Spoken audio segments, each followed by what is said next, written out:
Hi, I'm Rob, and as you can see behind me, I own a 2007 Chevy Suburban with the 5.3 liter engine that has the active fuel management. Now, when I bought this car, a mechanic friend of mine warned me that the active fuel management can actually cause problems with these engines. It'll actually cause lifters to stick and eventually require the engine to be completely overhauled and rebuilt. Now, he told me there's a couple of different ways I can deal with this. The first and most expensive way to do it is to bring this to a mechanic and have what's called a DOD delete done, or displacement on demand. And that involves tearing down the engine and removing all of the active fuel management or displacement on demand components from the engine and then reassembling it.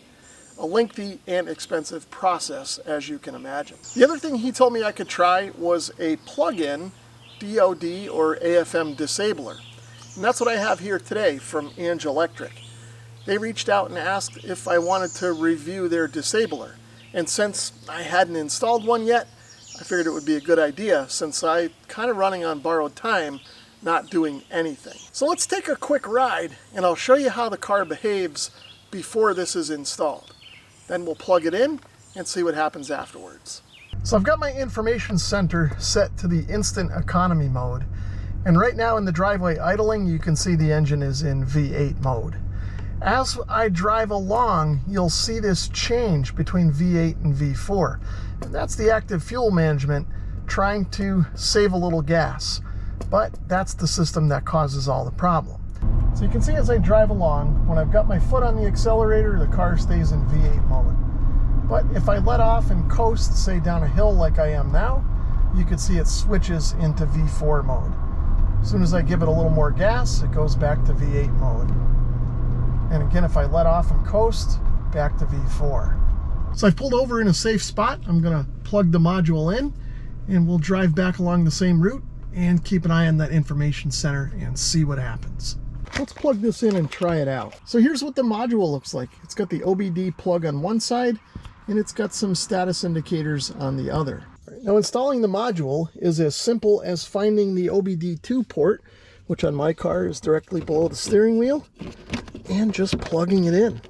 You can see once it's plugged in, even when the car is off, an indicator light comes on. Now, because this draws just a little bit of power all the time, if you're not going to drive your car for a couple of days, it's a good idea to unplug this and set it aside so you don't kill your battery. Now that the module is installed, the engine should always stay in V8 mode and never switch to V4. So I've just accelerated up a hill. I'm going to let off the gas and coast.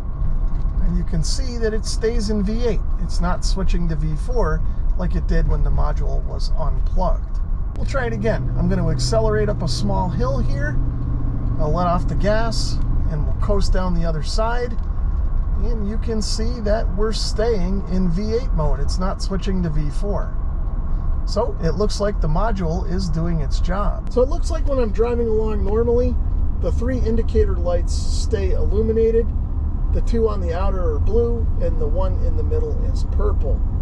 Whether I'm accelerating up a hill or coasting down a hill, I don't notice any change in those indicator lights. When I slow down and come to a complete stop, the two blue lights turn off and the purple one stays illuminated.